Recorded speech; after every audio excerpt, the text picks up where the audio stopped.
하나님 말씀 함께 보겠습니다. 하나님 말씀은 누가복음 12장 1절에서 5절까지 말씀입니다. 신약성경 114페이지에 있는 누가복음 12장 1절에서 5절까지 말씀입니다. 다 찾으신 줄 알고 함께 교독해서 읽겠습니다. 그동안에 무리 수만 명이 모여 서로 밟힐 만큼 되었더니 예수께서 먼저 제자들에게 말씀하여 이르시되 바리새인들의 누룩 곧 외식을 주의하라.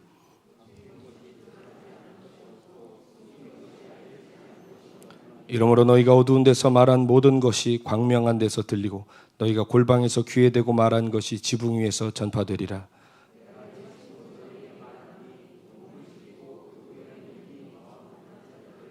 함께 읽겠습니다.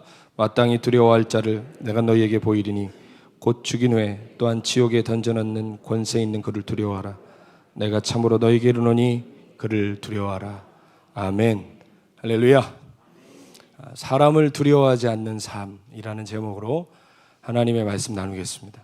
지난주부터 우리는 건강한 신앙, 강건한 삶이라는 주제로 우리들의 병든 정서들과 또 심령을 말씀 앞에 드러내며 주제 그대로 건강한 신앙과 삶을 위한 여정을 한 걸음 내딛었습니다. 우리 마음에는 방이 참 많다고 그랬죠. 그래서 주님께 내어드린 방도 있지만 동시에 여전히 열어드리지 못한 방들이 많습니다. 그 방들이 다 열리고 주님이 들어가셔서 통치하셔야만 우리는 주 예수님을 닮은 제자로 살아갈 수 있는 것입니다. 우리가 을에 손님이 집에 오시면 거실까지만 혹은 방 하나까지만 보여줍니다. 그러나 주인은 방 어디든지 들어갈 수 있고 무엇이든 열어볼 수 있죠. 정말 예수님을 주인으로 모신 사람은 내 마음의 방 모든 곳을 열어드릴 수 있는 사람입니다. 이제 우리는 그 마음의 방, 주님 여기만은, 이것만은 하나님 건드리시면 안 돼요 라는 그 방을 열어드려서 주님이 우리의 삶 작은 영역까지도 다 통치할 수 있도록 내어드려야 할 줄로 믿습니다. 지난주에 말씀드렸지만 주님이 우리를 통치하시기 위한 방법은 다른 것이 아닙니다. 진실하면 됩니다. 어떻게 하자고요? 진실하자고요. 말씀의 거울에 나 자신을 있는 그대로 비추어 보면서 있는 모습 그대로 주께 나아갈 때 주님이 치유하시고 회복하실 줄 믿습니다. 오늘 첫 번째 열어보고 싶은 방은 외식의 방입니다. 무슨 방이요? 외식의 방. 밖에 나가서 밥 사 먹는 외식 말고요. 죄송합니다. 네. 외식의 다른 이름은 뭐냐? 사람을 두려워하는 거예요. 사람을 의식하는 거예요. 사람을 의식하고 사람에게 보이려 하고 사람의 평가로 자신의 삶을 결정하며 살려고 하는 것이 외식하는 삶입니다. 여러분, 한 10년 전쯤에 방송국에서 재밌는 조사를 했는데 여러분, 경상도, 전라도, 충청도 세 지역의 사람들의 전화비가 얼마나 나오나 평균적으로 조사를 했는데 어디가 제일 많이 나왔을 것 같으세요? 네? 왜 충청도라고 생각하세요? 저 충청도 사람으로서 기분이 나쁩니다. 왜 충청도죠?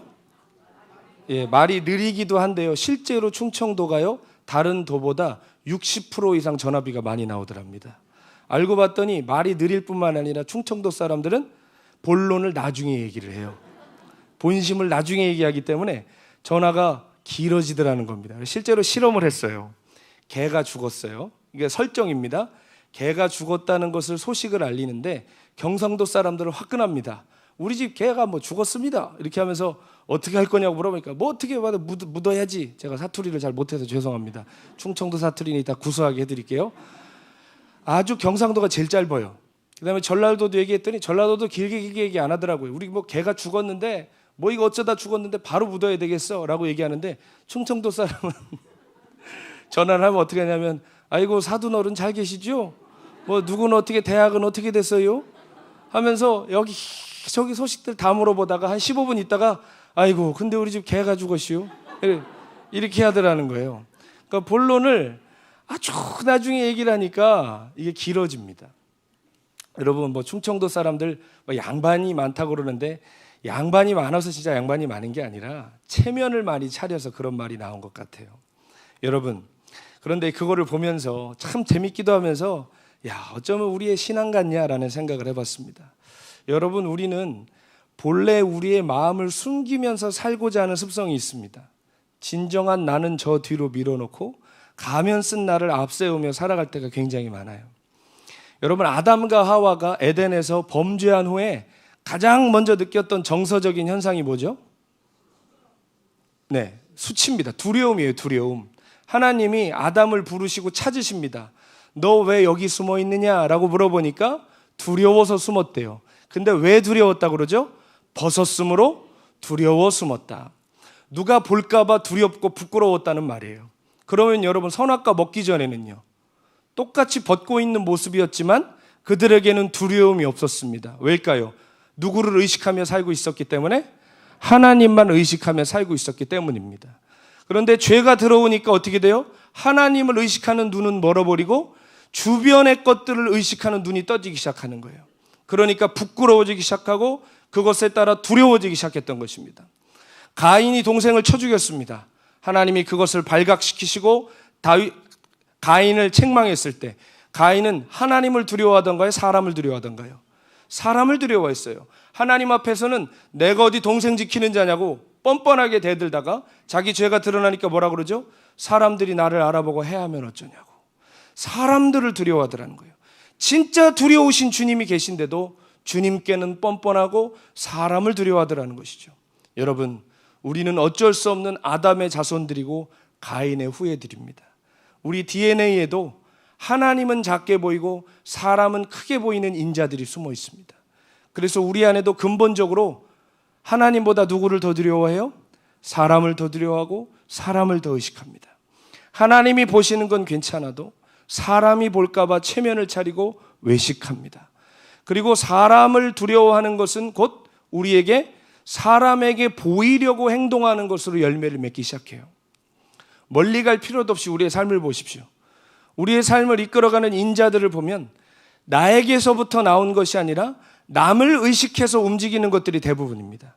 적어도 남들만큼은 살려고, 남들보다 못할까 봐, 혹은 남들보다 잘 되려고 사는 것이 우리입니다.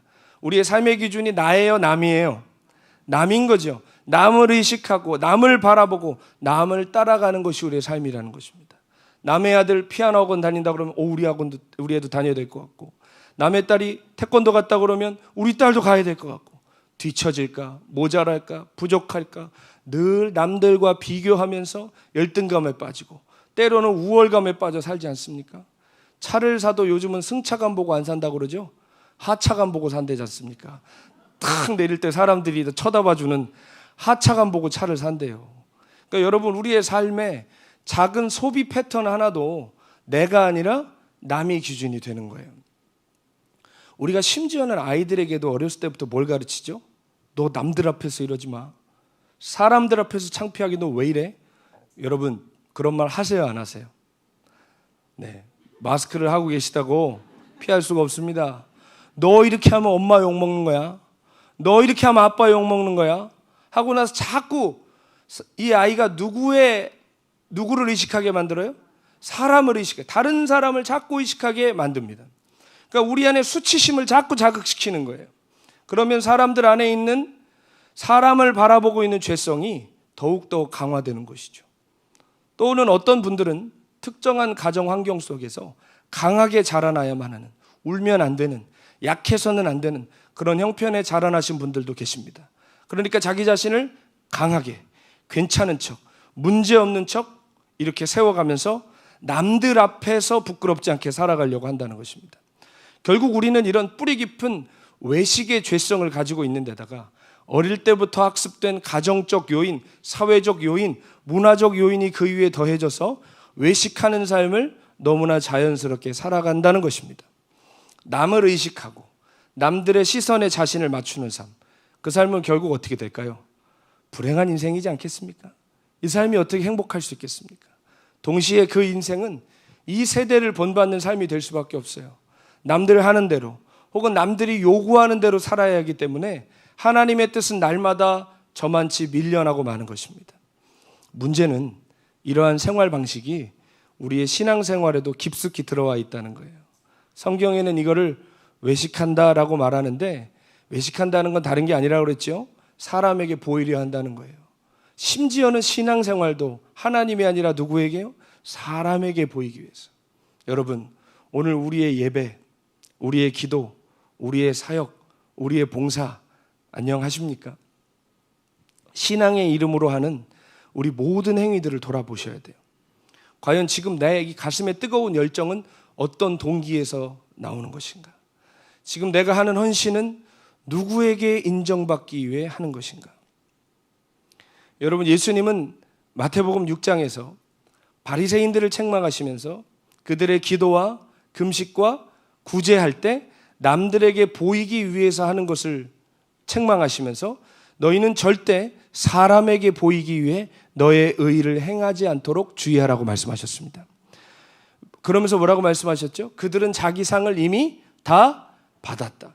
기도할 때도 사람들 앞에 요란하게 기도합니다. 나 좀 보라고, 나 좀 보라고. 내가 금식을 하고 있다고, 내가 구제를 하고 있다고 사람들에게 나팔을 불면서 하는 것을 주님 보여주시면서 저들의 모든 행위는 이 땅에서 끝났다. 하늘에서는 받을 것이 없다. 여러분, 이거 두려운 말씀 아닙니까? 여러분, 기도가 얼마나 귀한 거예요. 금식이 얼마나 귀하고 구제가 얼마나 아름다운 거예요. 그런데 그 모든 것이 무효라는 것입니다. 왜요? 사람에게 보이기 위해 사기 때문입니다. 여러분, 사단은요, 우리가 기도하는 거 싫어합니다. 그렇죠? 우리가 기도하는 거 좋아하겠어요? 우리가 예배 드리는 거 싫어하겠죠? 필사적으로 막습니다. 그래서 자꾸 졸게 해요. 그래서 예배에 가기 싫게 만들기도 하고 갑자기 무슨 일이 생기기도 합니다. 그런데 결국 우리가 그거 뚫어내고 오늘 오셨잖아요. 그렇죠? 결국 그거 뚫어내고 우리가 무릎 꿇잖아요. 결국 그거 뚫어내고 우리가 하나님 기뻐하시는 자리에 가 있잖아요. 그러면 마귀가 쓰는 최종 전술이 뭔지 아세요?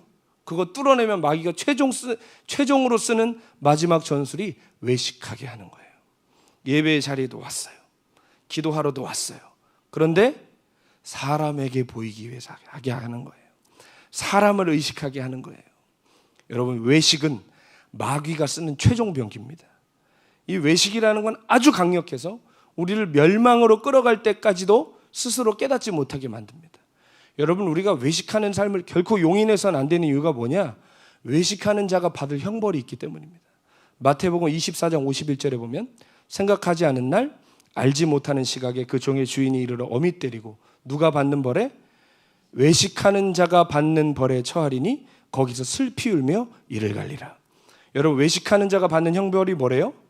슬피 울며 이를 간다는 표현은 복음서에 자주 나오는데 이것은 자신이 마땅히 구원받은 사람이라고 생각했으나 받지 못하고 바깥 지옥으로 쫓겨났을 때 쓰는 표현입니다. 여러분, 두려운 이야기인 거예요. 여러분, 예수님께서도 가장 책망하셨던 사람들이 누구죠? 바리새인과 서기관들이었습니다. 여러분, 그런데 바리새인과 서기관들은 왜 성경을 읽으면서 그런 생각 안 해보셨어요? 왜 유난히 바리새인과 서기관일까? 사두개인들도 있고 헤롯당도 있고 열심당들도 있는데 왜 유난히 바리새인들과 서기관들만 이렇게 예수님 곁에서 늘 이슈 메이커들이 돼 있을까? 여러분, 바리새인들과 서기관들은 예수님과 추구하는 바가 굉장히 영적인 코드가 맞는 사람들이었어요. 사두개인들은 영도 안 믿고 천사도 안 믿고 부활도 안 믿는 사람들이었는데 바리새인들은 부활도 믿어요. 메시아가 오셔서 메시아 하나님 나라도 믿어요. 천사도 믿어요. 영도 믿어요. 쉽게 말해서 영적인 색깔이 맞는 거예요. 그런데 가장 예수님과 어찌 보면 가까이 있을 수 있는 사람들인데 예수님께 가장 책망을 받는 사람들이 됐다는 것이에요. 여러분, 바리새인과 서기관들이 왜 책망받았습니까? 그들의 외식함 때문에 책망을 받았습니다. 오늘 말씀에 보면 제자들에게 뭐라 말씀하세요? 우리 12절에 1절에 보면 12장 1절에 보면 바리새인들의 누룩 곧 외식을 주의하라 라고 말씀하셨습니다. 여기서 누룩은 가르침을 말하는 거예요. 그러니까 바리새인들의 가르침을 받으면 그 가르침이 사람으로 하여금 진리의 길을 걷게 해요? 외식하게 해요? 외식하게 한다는 거예요. 누룩이 뭡니까? 이스트잖아요. 이스트. 빵이나 떡을 부풀리는 베이킹 파우더지 않습니까? 이스트는 적게 들어가도 빵 전체를 부풀리죠. 마찬가지로 외식이라는 것도 처음에는 작아 보이지만 결국에는 우리의 신앙 전체를 덮고 마는 거예요. 우리의 생활과 언어에는 신앙적인 것이 가득 차 있는 것 같지만 혹시 우리의 인생은 정말 가련한 중에 처해 있지 않습니까? 늘 목마르고 두렵고 불안한 삶을 살아가고 있지는 않습니까? 혹은 남들보다 조금 나은 것에 간신히 위안을 받으면서 혹은 밤낮 수고한 것으로 남들에게 보여준 후에야 그제서야 만족을 느끼지 않습니까? 주님 이어서 뭐라고 말씀하십니까? 2절로 3절에 감추인 것이 드러나지 않을 것이 없고 숨긴 것이 알려지지 않을 것이 없나니 너희가 어두운 데서 말한 모든 것이 광명한 데서 들리고 너희가 골방에서 귀에 대고 말한 것이 지붕 위에서 전파되리라. 이 말이 뭐냐? 너희가 남들의 눈을 속이고 모든 것을 행했지만 그 속내가 결국은 너희의 동기와 본심이 마지막 때 밝히 드러날 것이다. 네가 그때 왜 그것을 했는지, 왜 그 자리에 있었는지, 왜 그때 그 헌신을 했는지 하나님 우리의 뭐까지 살피신다고요? 동기까지, 우리의 마음까지, 속까지 살피신다는 것입니다. 여러분 이 말은 누군가에게는 눈물나게 감사한 얘기고요, 누군가에게는 하늘이 무너질 것 같은 심판의 메시지가 되는 것입니다. 여러분이요, 하나님을 사랑하는 마음으로 여기 떨어진 먼지 하나 주운 것도 하나님 기억하세요. 그 상급을 잃지 않으실 거예요. 그러나 억만금을 갖다 바치는데 사람들에게 나팔을 불면서 하시는 건 하나님께 전혀 기억되지 않을 거예요. 그러니까 어떤 하나님을 사랑하며 한 사람에게는 이 소식은 복음이에요. 그러나 여러분 사람에게 보이려고 외식하는 사람들에게 이 소식은 저주가 될 것입니다. 그러면서 주님 뭐라고 말씀하시죠? 4절 5절에 내 친구 너희에게 말하노니 몸을 죽이고 그 후에는 능히 더 못하는 자들을 두려워하지 말라. 마땅히 두려워할 자를 내가 너희에게 보이리니 곧 죽인 후에 또한 지옥에 던져넣는 권세 있는 그를 두려워하라. 내가 참으로 너희에게 이르노니 그를 두려워하라. 여러분 누구를 두려워해야 된다는 거예요? 사람이 아니라 하나님을 두려워해야 된다는 거예요. 심판하실, 결국은 심판까지 갖고 가실 하나님을 두려워하라는 것입니다. 하나님 앞에서 하나님을 의식하며 살라는 것입니다. 기억하세요. 우리 눈이 하나님을 보는 눈이 커질수록 사람은 작아집니다. 그러나 사람이 커질수록 하나님은 작아집니다. 하나님을 의식하는 만큼 사람의 종이 되지 않지만 반면에 사람을 의식하는 만큼 우리는 사람의 종으로 매어가기 시작하는 것이에요. 잠언 29장 25절에 보면 사람을 두려워하면 올무에 걸리게 되거니와 여호와를 의지하는 자는 안전하리라 말씀하셨습니다. 결국 사람을 두려워하고 사람 눈치 보고 살면 우리의 삶은 스스로 올무에 걸린다는 것이죠. 여러분 생각해 보세요. 우리가 사람에게 인정받고 싶을 때 있어요, 없어요? 특별히 아무에게나 말고 권위자에게 인정받고 싶죠. 직장에서 내 신참한테 인정받고 싶으세요? 부장님한테 인정받고 싶으세요? 감출 수가 없죠. 마음에 외치고 있잖아요. 부장님 하고, 그렇죠? 예. 부장님한테 인정받고 싶고, 교회에서는 어디 중고등부 애들한테 인정받고 싶으세요? 목사한테 인정받고 싶으세요? 예. 중고등부 목사한테 인정받고 싶으세요? 여러분 다 그런 거예요. 권위자에게 인정받고 싶은 마음이 우리에게 다 있어요. 그리고 내가 하는 일을 사람들이 좀 봐줬으면 좋겠어요. 특별히 내가 뭔가 희생할 때, 내가 큰맘 먹고 하는 건 사람들이 봐줬으면 좋겠어요. 그런데 어때요? 그렇게 인정을 받으려고 몸부림치면 칠수록 사람들이 인정해 주던가요? 박수 쳐주던가요? 오히려 어떻죠? 서운하고 공허하게 끝날 때 많죠. 그리고 그 후에 정서적 후유증들이 되게 많죠. 내가 하는 것에 대해서 거절당한 것 같고 내가 한 만큼 인정 못 받는 것 같다는 생각이 들 때 있죠. 그러나 여러분 반대로 우리가 작은 것을 해도 주님 앞에서 하면 어떨까요? 만족이 있고 기쁨이 있을 뿐만 아니라 누가 뭐라고 한들 아무런 정서적인 후유증이 남지 않는 거예요. 제가 마가의 다락방에 있다 보면 불특정 다수의 성도들이 많이 오시지 않습니까? 상담을 받아보면 재미있는 얘기들이 많아요. 장로님이 되고 싶은데 계속 장로 선거에서 떨어지셔서 교회를 떠나신 분도 계시고, 특송하고 싶은데 안 시켜줬다고 교회 떠나는 분도 계시고, 대표기도 했는데 써온 거 읽어가면서 대표기도 했다고 누가 지적을 했네요. 자존심 상해서 또 교회 떠나시고, 별 분들 다 계십니다. 여러분 왜 우리의 삶에 이런 부끄러운 흔적들이 계속 남을까요? 우리가 하나님이 아니라 사람을 의식하고 내 자존심을 내세우기 때문에 그런 것입니다. 바리새인의 누룩이 어느샌가 우리의 삶과 신앙에 깊숙이 들어와 있는 것입니다. 여러분 우리 안에 있는 가장 큰 두려움이 뭐죠? 누구도 나를 있는 모습 그대로 받아주지 않는다는 두려움 아니겠습니까? 나의 연약함을 혹시 저 사람이 알면 어떡하지? 나의 과거를 남들이 알면 어떡하지? 나를 무시할 거야. 경멸할 거야. 나를 우습게 여길 거야. 이런 두려움들이 우리 안에 존재하잖아요. 그렇죠? 그러다 보면 어때요? 자꾸 가면을 쓰고 더 괜찮은 척, 더 잘난 척, 더 나은 척, 아무렇지 않은 척 하면서 우리가 살 수 있다는 것입니다. 순모임을 해도 어때요? 내 연약함을 고백하거나 성도들에게 기도를 요청하는 제목보다는 자기가 예전에 뭔가 체험했던 얘기, 무슨 음성 들었던 얘기, 훈련받았던 얘기, 유명한 어떤 목사님이랑 알고 지내는 얘기, 자기 자랑 일색입니다. 누구도 깨진 사람, 아픈 사람, 실패한 사람이 없는 거예요. 여러분, 이러한 모임은 우리 스스로에게 아무 유익이 없습니다. 주님이 서 계실 자리가 없는 거예요. 예수님이 외식하는 바리새인들을 제일 싫어하셨던 것처럼 주님이 가장 싫어하시는 모임이 가면 쓴 모임입니다. 점잔 떠는 모임입니다. 자기를 감추는 모임입니다. 여러분, 있는 모습 그대로 주님 앞에 나가시기를 축원드립니다. 여러분, 직장에서 있는 모습 그대로 할 수 있으세요? 없죠. 때로는 가정에서도 그게 어려울 때 있죠. 여러분, 근데 주님 앞에 서마저 그러시면 어떡합니까? 교회에서마저 그러시면 어떻게 합니까?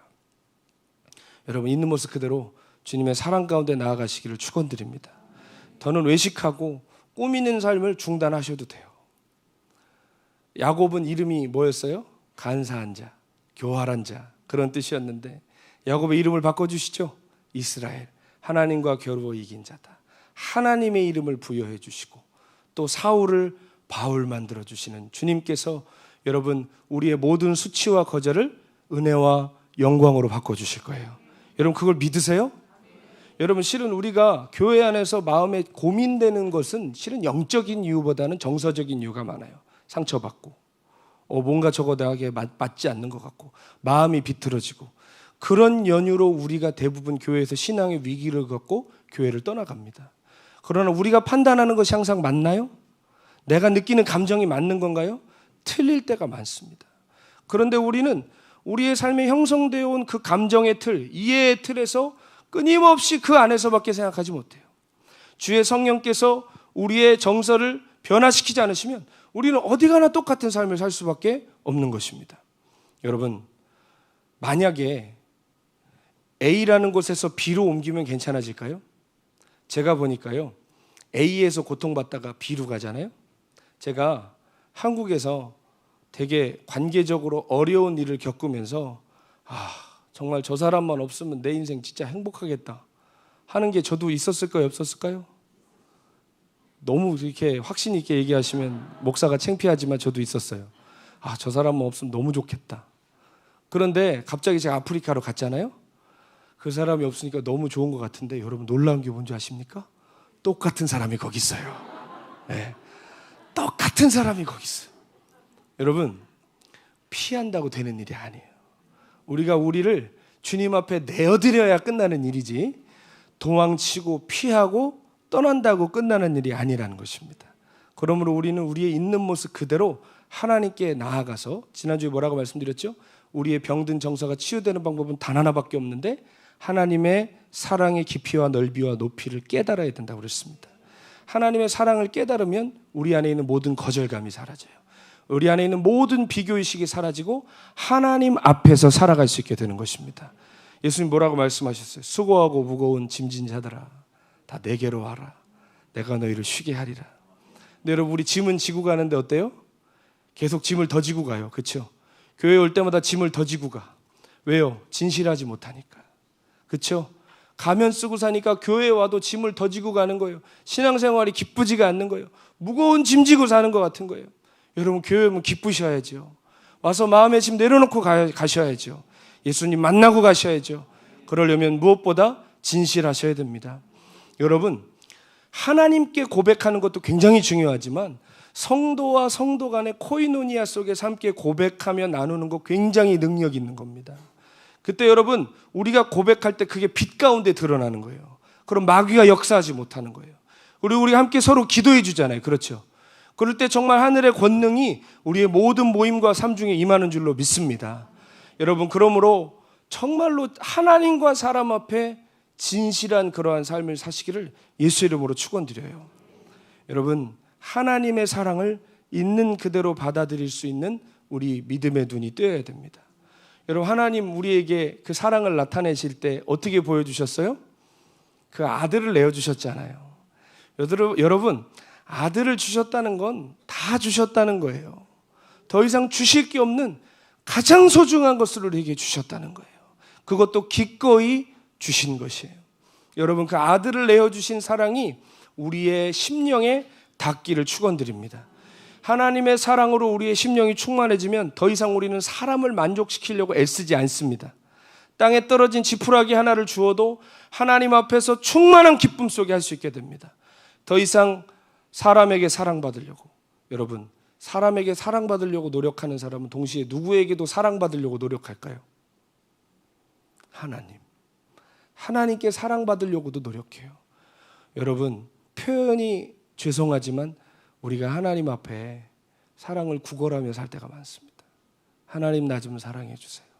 나 좀 쳐다봐 주세요. 나 좀 기억해 주세요. 여러분, 그렇게 우리가 결핍된 고와 같은 심령을 갖고 있다면 우리의 예배에 감격이 있을 수 있겠습니까? 우리의 기도에 확신이 있을 수 있겠습니까? 사람을 두려워하는 것은 곧 하나님도 두려워하게 되는 겁니다. 아담이 사람만 두려워서 숨었나요? 하나님도 두려워서 숨었습니다. 두려움의 영이 우리의 영과 혼과 삶 전체에 임하게 되는 것입니다. 여러분, 그러므로 외식하는 삶이 정리되지 않으면 하나님 앞에서도 우리가 외식하고 하나님께도 사랑을 구걸하는 존재가 될 수밖에 없습니다. 사랑하는 여러분, 하나님은 우리를 사랑하시되 그 아들을 내어주시기까지 사랑하셨습니다. 우리가 무언가를 해서 사랑하는 것이 아니십니다. 오늘도 마찬가지입니다. 하나님이 우리를 사랑하시되 일주일간 잘 살고 와서 사랑하시는 게 아닙니다. 여러분을 있는 모습 그대로 사랑하십니다. 병들고 깨지고 상하고 지치고 무거운 마음 있는 모습 그대로 하나님은 우리를 받아주시고 사랑하신다는 것입니다. 여러분, 저에게 있어서 저도 이런 설교를 할 수 있는 건 저도 동일한 삶을 살아가는, 오늘도 하루하루 걸어가는 순례자이기 때문입니다. 여러분, 저는 인생에 누구에게 가장 인정받고 싶을까요? 하나님? 하나님도 맞는데 사람 중에서는 네? 누구에게 제일 인정받고 싶을까요? 아내. 예. 아내에게도 인정받고 싶지만 어쩔 수 없이 제 삶에 큰 지분을 차지하고 있는 분이 박보영 목사님이에요. 저에게는 아버지 같은 분이고 스승님이고 또 워낙 영적인 분이시기 때문에 저에게는 박보영 목사님 입술에서 나오는 말씀은 하나님께로부터 오는 하나님의 뜻이다라고 생각하고, 제가 참 자빠지고 부끄러운 시간들 많았지만 최선을 다해서 순종하려고 살았습니다. 근데 여러분, 박보영 목사님의 어떤 인정을 계속 받으려고 하니까 거기서 충만이 올까요? 결핍이 올까요? 결핍이 옵니다. 처음에 저만 있었어요. 처음에는 사역자가, 신학생이, 전도사가 저밖에 없었기 때문에 큰 어려움이 없었는데 시간이 지날수록 어때요? 계속 전도사들이 들어오고, 쉽게 말해 이 사람들이 말이 형제지 엄밀히 말하면 이게 선의의 경쟁자들 아닙니까? 네. 왜 웃으시죠? 네.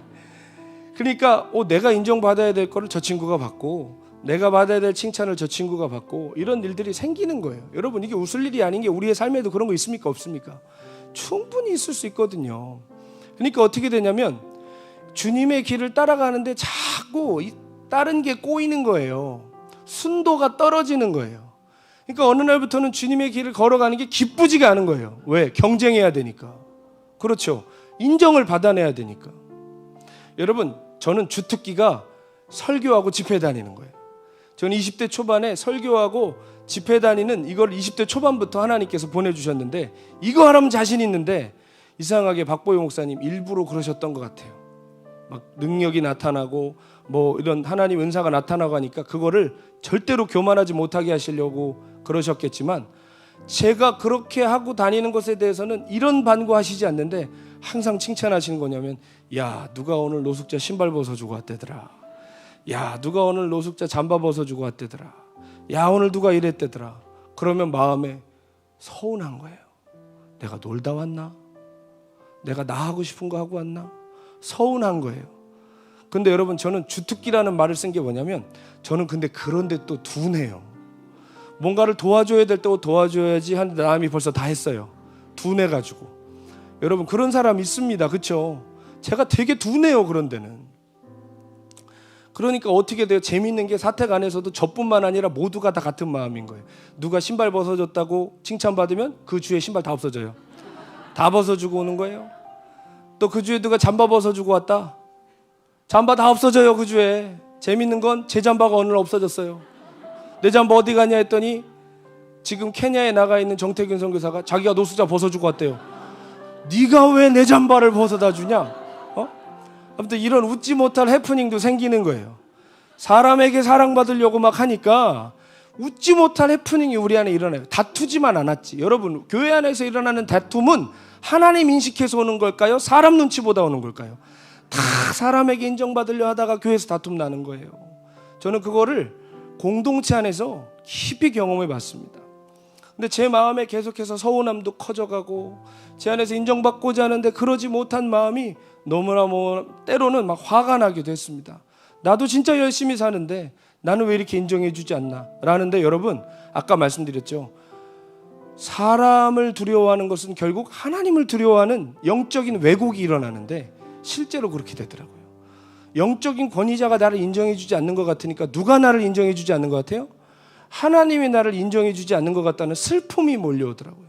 나는 아무리 해도 소용이 없고 나는 아무리 해도 하나님께 사랑을 받지 못하는 나는 쓸모없는 사람이야 라는 생각이 자꾸 들더라고요. 그러다가 하나님께서 제 마음을 변화시켜 주시고 치유해 주신 계기가 있는데 제가 어떤 미국에 사시는 집사님의 권유로 캄보디아에 단기 선교를 가게 됐습니다. 5박 6일인가 4박 5일로 단기 선교를 가게 됐는데 제가 그때는 굉장히 마음이 겉으로는 사역을 진짜 뜨겁게 하고 있을 때였어요. 아주 많은 사역을 하고 있을 때인데 마음은 정말 곤고한 때였어요. 하나님이 나를 사랑하지 않아. 하나님은 나를 인정해 주지 않아. 하나님은 나 같은 건 안중에도 없어. 그런 마음이 제 마음에 있더라니까요. 심지어는 캄보디아 가기 전날까지도 부평역 광장에서 크리스마스 때 야외에서 청소년 청년들 데리고 집회했었어요. 그리고 옷도 제대로 갈아입지 못하고 새벽 비행기 타고 간 거거든요. 여러분 겉으로 보면 어때요? 진짜 열정 있는 청년 아닙니까? 본인들 아드님 아니라고 이렇게 대답 안 해주시면 열정 있는 청년이었어요. 겉으로 보면 하나님 진짜 사랑하는 청년인데 속은 결핍돼 있고 병들어 있었어요.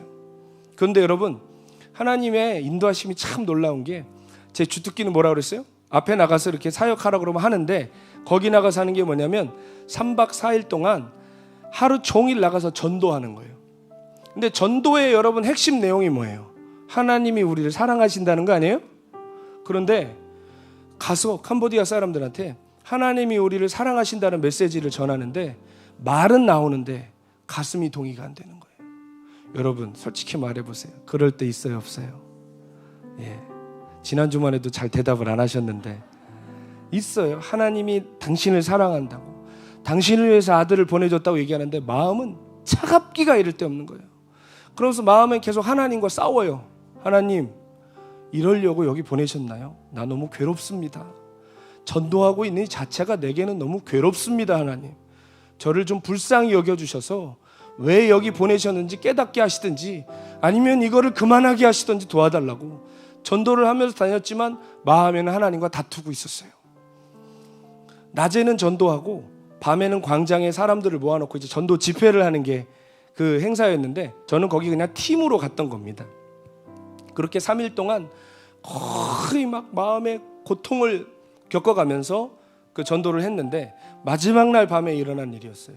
그날은 가장 많은 사람들이 모였습니다.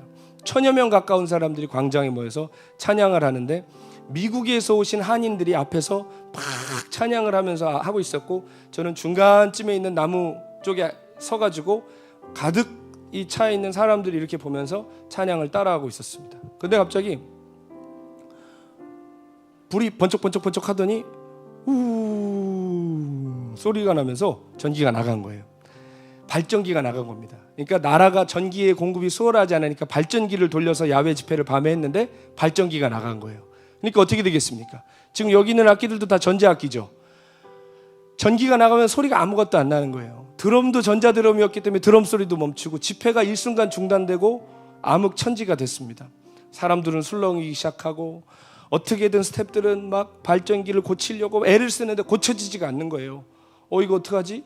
이거 어떡하지? 하는데 갑자기 앞에 있던 선교사님께서 뭐라고 하시냐면, 자, 우리 이번에 전도 집회팀 앞으로 다 나오세요. 우리 나와서 하나님께 예배합시다. 그러는 거예요. 그래서 앞으로 막 달려나갔더니 기타 하나 가지고 동그랗게 서서 예배를 드리기 시작했어요. 왜냐하면 그러한 일들은 영적인 일들일 수 있고 또 우리가 노력한다고 되지 않는 거니까 예배를 이렇게 드리는데, 캄보디아 팀은 캄보디아 말로 찬양하고, 미국에서 오신 한인들은 영어로 찬양하고, 한국에서는 우리 팀들은 한국말로 이렇게 찬양을 같이 이렇게 하는데, 예수 우리 왕이여 이곳에 오소서, 보좌로 주여 임하사 찬양을 받아 주소서 찬양하는데, 저는 이상할 줄 알았어요. 영어로 하고 캄보디아 말로 하고 한국말로 하면 이상할 줄 알았는데 너무나 아름다운 찬양이 올라가더라고요. 야, 하나님 우리 찬양을 받으신다, 그 마음이 들 정도로 큰 은혜의 찬양이 올라가는데, 여러분 그럴 때 있죠. 메말라서 죽어가고 있는 것 같은데 갑자기 주님이 찾아오심을 느낄 때 있죠. 갑자기 주님이 그 수많은 사람 중에 저를 찾아오시는 걸 느꼈어요.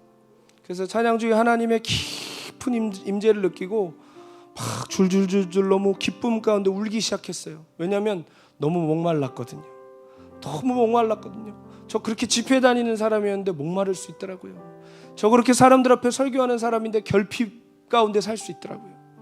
그런데 하나님께서 저를 찾아와 주시는데 막 눈물 속에 기쁨 속에 찬양을 하는데 너무 마음에 감격이 돼서 그 자리에 무릎을 꿇게 됐습니다. 무릎을 꿇고 저를 찾아와 주신 주님의 은혜에 감격해서 막 울고 있는데, 갑자기 주님께서 고개를 들어서 하늘을 보라는 감동을 주시는 거예요. 그래서 고개를 들어서 이렇게 하늘을 봤더니 그 깜깜한 중에 하늘의 별이 얼마나 잘 보였겠어요. 또 저 동남아시아에 어마어마한 별들이 이렇게 떠 있는데 이렇게 보고 있는데, 갑자기 시편 8편 말씀이 생각나는 거예요. 주의 손가락으로 지으신 주의 하늘과 주가 베풀어 두신 달과 별들을 내가 보오니 사람이 무엇이간데 주께서 저를 생각하시고 인자가 무엇이간데 저를 권고하시나이까. 그 말씀이 생각나면서 주님이 저에게 물으시는 것 같더라고요. 종아, 내 종아, 내가 만약에 저 하늘의 별들을 너를 위해 만들었다 그러면 너는 그것을 믿겠느냐 물어보시더라고요. 그러니까 말씀에도 나와 있고, 그래 하나님께서 저 별을 날 위해 만드셔서 나 같은 죄인을 위해 만드셨다고 그러면 내가 얼마나 송구스러워. 그러나 하나님이 그러셨다면 제가 믿습니다 하니까 감격이 되더라고요. 막 더 울면서 믿습니다 아멘 아멘 하니까 하나님께서 또 저에게 물으시는 것 같아요. 너는 이 천지 만물을 내가 너를 위해 조성했다고 말한다면 너는 그것을 믿겠느냐. 제가 또 대답했어요. 하나님 아멘, 주님이 저를 위해 하신 것에 저 같은 죄인이 정말 감사하고 감사합니다 하면서 막 울고 있는데, 하나님이 저에게 마지막으로 이렇게 물으셨어요. 너는 그러면 내가 너를 위해 내 아들을 보냈다고 한다면 너는 그것을 믿겠느냐. 여러분 제가 그때 어떻게 한 줄 아세요? 악 하고 소리를 질렀어요. 왜냐하면 하나님의 사랑이 제 안에 있는 이 거절과 결핍을 깨트리는 순간이었어요. 하나님이 나를 사랑하는데 저 별을 만들고 이 세상을 만들고, 그래 그것까지는 오케이. 그런데 아들을 주셨다는데 도저히 견딜 수가 없었어요. 그래서 제가 그 무릎 꿇는 상태에서 땅바닥을 뒹굴면서 울었습니다. 제가 뭐라고 한 줄 아세요? 하나님께? 아니요 하나님, 저는 그거를 못 받아들이겠습니다. 제가 어떤 사람인지 모르세요? 제가 어떤 죄인인지 모르세요? 제가 얼마나 더러운 인간인지 모르세요? 그런데 그 아들을 나를 위해 주셨다고요? 하나님 이건 아니잖아요. 하나님 이건 아니잖아요. 나같이 더러운 인간을 위해 어떻게 그렇게 하시냐고 막 울면서 하나님께 따졌습니다. 여러분 저 모태신앙이에요. 그거 당연한 줄 알았는데 여러분 당연한 게 아니더라고요. 여러분 하나님 우리를 사랑하시는 게 당연한가요? 절대 당연하지 않아요. 여러분 왜 그 아들을 줘요? 우리에게, 우리 같은 죄인에게. 그런데 여러분 저항할 수 없는 은혜가 저를 붙드시더라고요. 그러면서 결국은 저를 항복시키시는데, 여러분, 제가 그날 그제서야 요한복음 3장 16절이 제 가슴에 새겨지더라고요. 하나님이 세상을 이처럼 사랑하사 독생자를 주셨으니 이는 그를 믿는 자마다 멸망치 않고 영생을 얻게 하려 하심이라. 저는 그날 깨달았어요. 바보같이 깨달았어요. 내가 뭘 해서 하나님이 날 사랑하는 게 아니구나. 내가 무언가를 성취해서 하나님이 나를 택하신 게 아니구나. 내가 잘난 게 있어서 나를 붙드시는 게 아니구나. 하나님 이미 사랑하셨구나. 그 아들을 주셔서 그 사랑을 이미 보여주셨구나. 여러분, 그걸 깨달을 때 그 감격과 기쁨은 처음 구원받을 때 감격보다 더 기쁜 것 같아요. 그 죄사함의 감격은 이루 말할 수가 없는 기쁨이었던 것 같아요. 사랑하는 성도 여러분, 우리 왜 이렇게 사람의 노예돼서 살까요? 왜 이렇게 자꾸 눈치 보며 살까요? 왜 이렇게 자꾸 우리는 상처를 잘 받을까요? 사람을 두려워해서 그랬습니다. 여러분, 오늘 이 시간 하나님의 사랑을 나를 있는 그대로 받아주시는 주님의 사랑을 믿어드릴 때 사람을 두려워하는 우리의 모든 연약함은 떠나가고 강건한 은혜로 우리의 심령이 온전히 채워질 줄 믿습니다. 우리 아까 찬양 부르는데 큰 은혜가 되더라고요. 다 표현 못해도 다 표현하리라, 다 고백 못해도 다 고백하리라. 이 찬양, 우리를 부욕해 하시고 온전케 하시는 그 사랑을 고백하면서, 하나님 오늘 사람을 두려워하지 않고 하나님의 사랑에 잇대어 살아가는 우리 모두가 되게 하여 주시옵소서. 함께 우리 찬양하면서 나가겠습니다. 다 표현 못해도 나 표현하리라, 다 고백 못해도 나 고백하리라, 다 할 수 없어도 나 알아가리라, 다 닮지 못해도 나 닮아가리라. 다시 한번, 다 표현 못해도 다 표현 못해도 나 표현하리라, 다 고백 못해도 나 고백하리라, 나 고백하리라, 나 할 수 없어도 나 알아가리라, 다 닮지. 우리를 새롭게 하실 수 있는 것이 무엇입니까? 주님의 사랑밖에 없습니다. 그 사랑 얼마나, 그 사랑 얼마나 아름다운지, 그 사랑 얼마나 날 부욕해 하는지, 그 사랑 얼마나 크고 놀라운지를, 그 사랑 얼마나 나를 감격하게 하는. 다시 한번, 다 표현 못해도 다 표현 못해도 나 표현하리라, 표현하리라, 다 고백 못해도 나 고백하리라, 다 할 수 없어도 나 알아가리라, 다 닮지 못해도 하나님 주님의 사랑으로 내 안에 있는 연약함을 몰아내 주시옵소서. 우리 두 손 높이 들고, 그 사랑, 그 사랑 얼마나 아름다운지, 그 사랑 얼마나 날 부욕해 하는지, 그 사랑 얼마나 크고 놀라운지를, 그 사랑 얼마나. 하나님의 사랑 외에는 우리를 자유케 할 수 없습니다. 그 사랑 얼마나 아름다운지, 그 사랑 얼마나 아름다운지, 그 사랑 얼마나,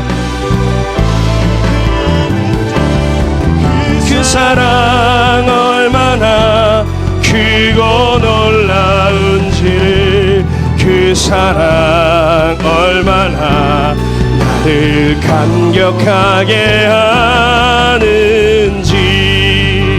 여러분, 우리가 사람에게 인정받기 위하여, 사람에게 사랑받기 위하여 얼마나 많은 세월을 자학하며 살았습니까? 내 삶이 아닌데도 얼마나 오랫동안 가면 쓰고 살았습니까? 그것 때문에 받지 않아도 될 상처를 받고, 그것 때문에 싸우지 않아도 될 싸움을 살고, 떠나고 다투고 깨지고 상한 마음으로 살지 않았습니까? 하나님, 이제 우리의 그 무너진 삶에서 떠나가게 하여 주시고, 우리를 있는 그대로 받아주신 하나님의 사랑 가운데 나아가게 하여 주시옵소서. 우리의 외식하는 삶이 끝나게 하여 주시옵소서. 함께 하나님의 사랑을 우리의 마음에 부어달라고 말씀 붙들고 주여 한번 부르고 기도하겠습니다.